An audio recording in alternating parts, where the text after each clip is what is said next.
When you and I think about super successful robberies and heists, we probably envision these large, super meticulously planned operations. They're usually going to be done at night, under the cover of darkness when there's less people around, and come on, we all know there has to be at least 8 team members, each with their own different unique skill set. But sometimes, life has a tendency of being a lot simpler, yet somehow even more interesting and bizarre than movies can make things out to be. This story is a great example of that. So without further ado, settle down, make yourself comfortable, let's dive into the strange life of the most prolific and successful thief you've never heard of. Welcome back, guys. My name is Andy Jiang, and this is Hidden Stories.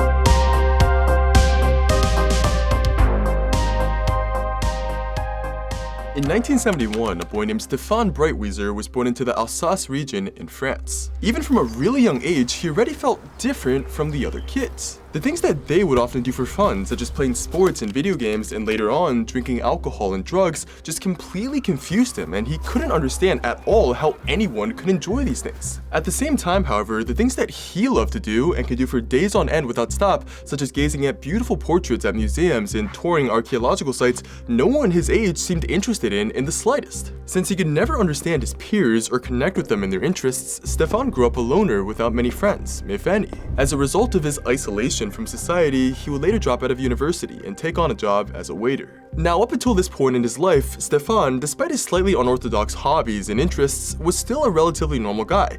Extremely introverted and slightly hot-headed guy at times, but still very normal. But as you'll soon see, all of that was very quickly about to change. Now, throughout Stefan's entire life so far, he's always resonated more with inanimate objects than actual people, which is why he spent so much time as a kid at museums and archaeological sites. But the thing is, for him, it was more than just relating to and resonating with these special objects. For him, it really felt like these objects had the power to seduce him and win his heart. In his own words, "I get smitten looking at something beautiful. I can't help but weep.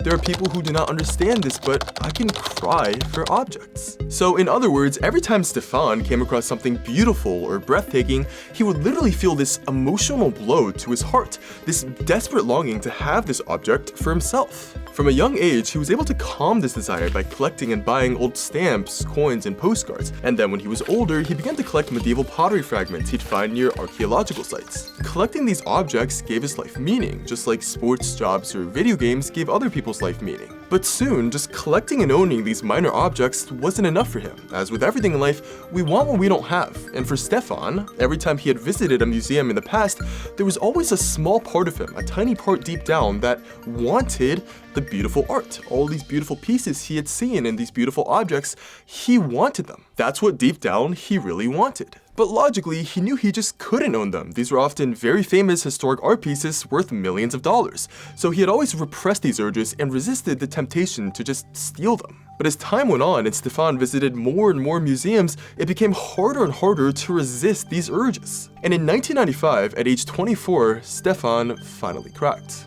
At the time, he was going through a very dark period in his life. His parents' marriage had just ended on very poor terms, and his dad had just taken all of his belongings and just left, leaving him and his mom no longer able to afford their home. As such, they were forced to move into a smaller place, but still struggled financially since Stefan was still working as a waiter and wasn't bringing in much income. But it was during this dark time that Stefan met the very first person who he felt he could really relate to and connect with, and could also really relate to and connect with him.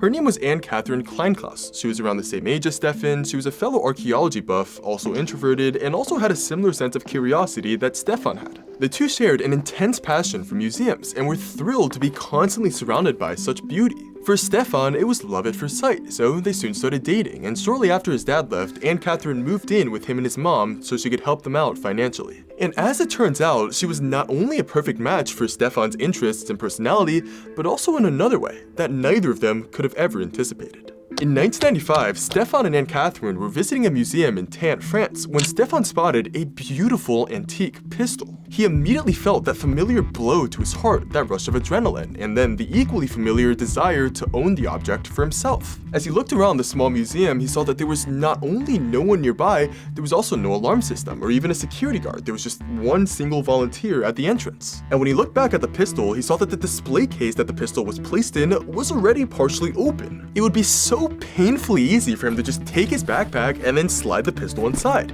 No one would even notice it was gone until he was long gone. If he had been by himself, maybe he would have been able to just control his urges and move on, like he had done so countless times in the past. But with his girlfriend Anne Catherine right next to him, he quietly asked her what her thoughts were on stealing the pistol. "Go ahead," she said. "Take it." So, he did. As he had expected, no one saw him, and by the time someone had reported that the pistol was missing, he was already back home, having left no sign that he was ever at the museum in the first place. That first experience was an extremely eye-opening and liberating moment for Stefan. He really realized that he could simply just steal the things that he wanted, and there would be no punishment for it whatsoever. His entire worldview had been shifted, and from that moment on, every time he had the desire to own something, he followed through with it and stole it, with Anne Catherine as his partner in crime. But oh, little could he ever have imagined just how good they would be at it. You see, from his countless times visiting museums during his childhood, Stefan had noticed a pattern. There was a lot less security than you would imagine, even at those museums with the higher-end art pieces that were extremely famous and valuable and expensive. As such, armed with this insight, Stefan came up with a revolutionary technique to steal art, a method that just completely goes against what we perceive to be the right way to conduct a heist, as I mentioned at the beginning of this video. You see, unlike traditional wisdom that dictates you should steal during nighttime under the cover of darkness, Stefan stole everything during broad daylight. He never used any violence or force and never had to run off to a getaway car. He simply relied on the fact that most people, including security guards, were not going to be expecting someone to commit a robbery in broad daylight. From his own experience working as a security guard at a museum at age 19, he understood how security guards thought, how they moved. Before ever stealing anything, Stefan would always visit that museum several times to take note of the flow of visitor traffic, the number of guards, the number of security cameras, and the locations of the museum's exits. He learned to arrive around lunchtime when there aren't that many visitors and when security teams are temporarily shorthanded so that workers can eat. He learned to only steal relatively small artworks or historical objects so that they could easily and naturally fit inside his jacket that was tailored just a bit too large. And he also learned to always arm himself with a Swiss Army knife to quickly remove screws from display boxes and to remove artworks from their frames. He even learned to use a telescoping antenna to nudge ceiling-mounted security cameras in a different direction and to place an objects removed for study card down on certain cabinets that he had stolen items from, so that it would take longer for workers to notice something was missing. Since every job was completely different and had tons of moving parts that he just couldn't control, such as the number of visitors and how long they would each be staying in different areas of the museum, he had to rely almost entirely on just improvising on the spot. Whenever the area surrounding the thing he wanted to steal was empty, he would quickly go to work on unscrewing the case or removing the frame. And whenever Anne Catherine, who was on watch, quietly coughed indicating someone was coming, he would just casually go back to admiring a piece like he had been before. The more that Stefan and Anne Catherine stole, the better they got at it. They were extremely careful, and since they always made sure to choose different museums, churches, antique shops, art fairs, auction houses, and other locations, and always wore disguises that hid their faces, after 3 entire years had gone by and over 100 different robberies, they still had never been caught. By then, they both truly felt unstoppable. They felt like they had finally discovered the meaning of life. With all of their beautiful pieces lining the walls of the hideout at Stefan's home, they both felt like royalty. Day after day, they were surrounded by such sheer beauty and talent, it was truly a dream come true for them. Stefan's and Anne Catherine's collection was now worth hundreds of millions of dollars, and despite just how many objects there were, he always made sure to learn everything he could about each one, taking careful notes and making sure that they were meticulously cleaned. He despised nearly all other art thieves who would often cut out paintings using brute force and roll up old canvases, which he felt would irreparably damage and ruin the art. He considered himself different from them. In his mind, he was rescuing his art pieces by bringing them home and giving them the love and attention they deserved. But of course, no matter what he thought in his mind, the police were still after him. They didn't know who they were after exactly, but from the numerous investigations into Stefan's and Anne Catherine's many thefts, and from the occasional eyewitness and a couple of sketches, they had deduced that a few times a year, at seemingly random places, a man and a woman steal art together. No one could identify who this man and woman were though, and investigators had only attributed just a handful of cases to them. This is because in art crime history, it is extremely rare to find a thief who has stolen from even 10 different places. By the time the year 2000 came, Stefan and Mary Catherine had stolen from around 200 places, amounting to just around 300 different objects. The sheer scale of these thefts was just so far beyond that of almost any other case ever, police and investigators physically just could not imagine that a single set of robbers could be responsible for all of it. Yet, they were. But although it seemed like they both only kept getting better at stealing the more times they did it, as time went on, their outlook on the act slowly began to differ. Although for Stefan, it almost seemed like the more he stole, the hungrier he was for the next item, and Catherine soon decided she about had enough. They were both near 30 by then, and she wanted to start a family. But although she had been dating Stefan for almost a decade, she felt that he didn't want to settle down like she did. Every single day, they could be arrested at any given minute, and they couldn't even have visitors at their house on the off chance that they came across the stolen art collection. While he was okay with that, she wasn't. She began to feel completely suffocated, and with tension skyrocketing, big fights started to break out. But despite these conflicts, Catherine still accompanied Stefan on his heists. That is, until the inevitable finally happened. One day, the couple visited an art gallery in Lucerne, Switzerland. It was a pretty small gallery that didn't have much security, their ideal target. But that day, Stefan had just so happened to have forgotten to wear the oversized jacket that he used to store the items that he was stealing. They were also the gallery's only visitors at the time, and even worse, that specific gallery was right directly across the street from a police station. Stefan remembers his girlfriend warning him not to take anything, it was simply far too risky. But once Stefan had his eye on something, there was no going back.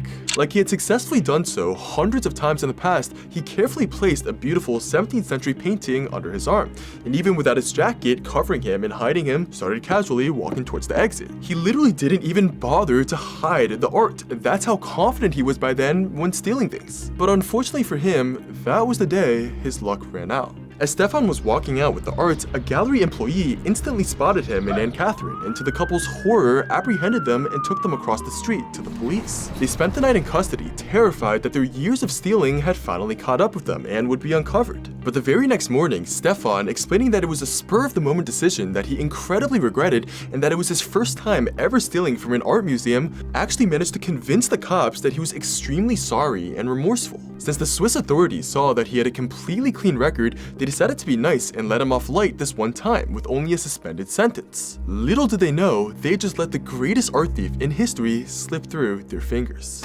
When Stefan and Catherine returned home, they were extremely rattled and shaken from the incident. Never had they been so close to losing everything, and even potentially life in prison, and they really had to just take a step back and rethink everything. In the end, they both made a vow to never steal from Switzerland again, and to also take a break from stealing entirely. This break would last just 3 weeks before Stefan just couldn't resist and picked up a quick painting at an auction in Paris. After that, he returned to stealing just as often as he had before, but from then on, Catherine didn't join him. The tensions between them just kept intensifying, and although Catherine begged Stefan to just stop stealing for good, he refused to, or really, he just couldn't. In the end, she settled with just forcing him to promise her that from then on, he would always wear gloves when stealing, since his fingerprints had been taken by the Swiss authorities. After he had agreed to that, Catherine just tried to stop thinking about his heists anymore. After all, she had something more important to worry about. At that point, the couple's collection was estimated to be worth just around $1.4 billion. That put Stefan and Catherine among the 250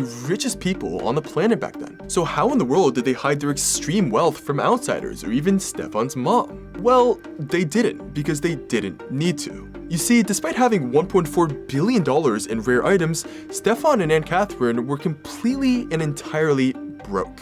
To the point where Stefan's mom actually had to help the couple out with money for food and gas. Apparently, they loved each and every item they had stolen so much that they had never sold a single thing. And this actually might have been the main reason police and investigators had such a hard time catching them, because the main way most art thieves are caught aren't while they're stealing the art, but while they're trying to sell the art on the black market. Stefan and Catherine may have been some of the only art thieves ever to have stolen so many items, but kept all of them for themselves, meaning they were just completely untraceable and unable to be caught.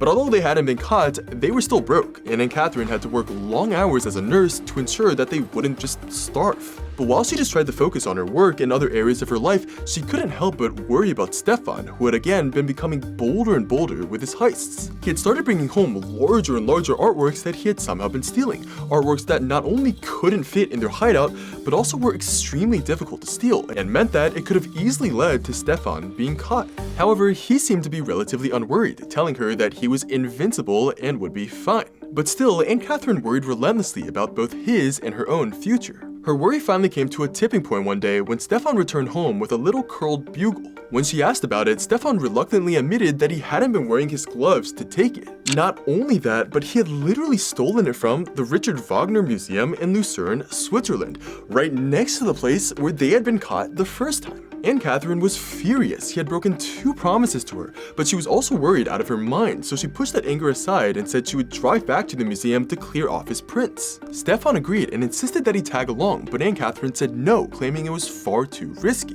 But after some back and forth with Stefan refusing to give up ground, she finally gave in. When they got there and Aunt Catherine went inside to get rid of the evidence, against his girlfriend's advice to just stay in the car, Stefan decided to go for a walk outside the museum. There was only one other person around, an old man walking his dog, who seemed to stare curiously at him before eventually leaving. A few minutes later, when Aunt Catherine came out of the museum, Stefan noticed that she seemed to be really quickly walking towards him, almost jogging, which was extremely unusual since they never wanted to appear as they were fleeing from the crime scene. As he looked closer, something about her posture gave him the impression that she was trying to tell him something, but by then, it was far too late. A police officer screeched to a stop right behind him. They approached Stefan and handcuffed him before taking him away.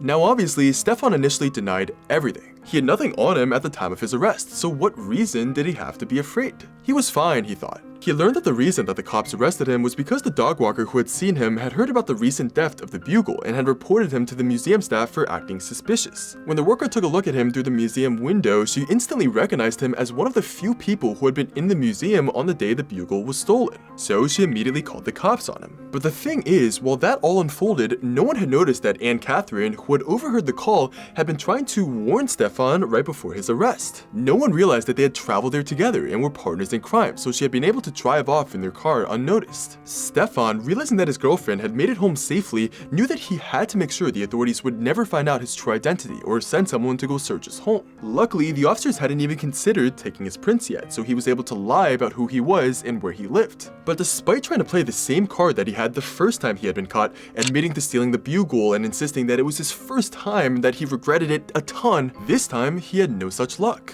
Stefan was forced to stay in custody for weeks while officers investigated, stricken with grief and anxiety with no idea what was happening in the outside world or whether they had realized who he was. He was completely alone during all hours of the day, and when a month had gone by, he knew he was close to cracking and just admitting everything. And when officers finally came to interrogate him after a month and a half, and they brought out an entire stack of photos of all the things Stefan had stolen in the past, he knew it was all over and immediately confessed to everything. He knew for a fact that they had searched his house and found everything, and that there was nothing he could do to defend himself. Except the thing was, he was wrong. Little did Stefan know, the officers actually had no idea whether he had stolen all of those objects or not, and that if he had denied it, they likely would have had nothing on him, and he might have even been let out as a free man. But because of his immediate confession, he had just given the officers everything they needed to seal his fate for good. You see, what happened was the officers had realized that the man they had in custody had also stolen an item back in Switzerland. As such, they quickly began suspecting that Stefan could have actually maybe been something more than just a one-time thief, and they immediately started trying to get a search warrant for his house. But since this warrant took over 4 weeks to complete, it gave time for Aunt Catherine to inform Stefan's mom about the entire situation, how she and Stefan had stolen all of these valuable items, but also the fact that they needed to get rid of the entire stash right that moment before officers came searching. And Stefan's mom, like her son, had always been very hot-headed, always completely outraged by the fact that she had spent her entire life feeding and housing her unemployed son just for him to break the law in a way that would very likely ruin her life. Without time to even think, she and Aunt Catherine immediately began cramming all the smaller items into their car before dumping every last bit mercilessly into the local canal. The paintings, however, would be too easily seen in the water, so Stefan's mom simply brought them all to a secluded area, threw them all on the ground, and lit them on fire. In that moment, one by one, 66 paintings in total, priceless, one-of-a-kind paintings that had each survived 300 years through wars and conflicts and bloodshed, were reduced to ashes, forever lost to the world. It was perhaps one of the most devastating losses to art and cultural heritage in history. As a Swiss police officer said, never had so many old masters been destroyed at the same time. So when officers came to search Stefan's house, they found nothing. However, a few days later, someone reported seeing a strange shimmer in the canal water. Upon investigation, a stash of stolen items worth millions was soon discovered. Although most of the items that had been thrown into the canal were eventually recovered, a few had been irreparably damaged. However, the recovery of these items allowed police officers to take photos of them and use them in their interrogation with Stefan, who they believed must have been involved with at least a few of them. Little could they ever have expected that he would confess responsibility for all of them. When Stefan eventually found out what actually happened to his collection, he was so shattered that he had to be medicated and placed on suicide watch. Later, he would be charged with theft, but was only sentenced to 4 years in prison because no one had been physically injured by his actions. Stefan's mom would also later be found guilty of destroying all those works of art, but only spent just a few months in jail before being released. And Catherine would spend just a single night in jail. She remained adamant that she had no idea that her boyfriend had stolen so many items, and since Stefan, trying to protect her, supported these claims, the court bought it. While in jail, Anne Catherine was Stefan's last hope that something worthwhile would remain in his life, and he repeatedly wrote letters to her. However, she never replied to even one. Stefan would later learn that soon after his arrest, she had gotten into another relationship and became pregnant soon after. After being released from prison in 2005, life just felt dull for Stefan, and as hard as he tried, he simply couldn't control his desire for his previous life. At that point, it may have been the only thing that could bring him any happiness. In 2011, police found more than 30 more stolen works of art stashed in his house, and he was sentenced to another 3 years behind bars. After he was freed from that, he was arrested again in 2019 for trying to sell stolen art online. Stefan is still in jail to this day. In total, Stefan has admitted to stealing 239 different artworks from at least 172 different museums, averaging one theft every 15 days for 6 years. He's been described as the most prolific and successful art thief in history by far, and now you know his story. With that being said, I hope you found today's story just as fascinating as I did. If you're new here, my name is Andy Jiang. I tell completely bizarre and unreal true stories once a week. I personally guarantee you that every single story I cover from here on out will be just as interesting as today's. So stick with me. I'll see you guys soon.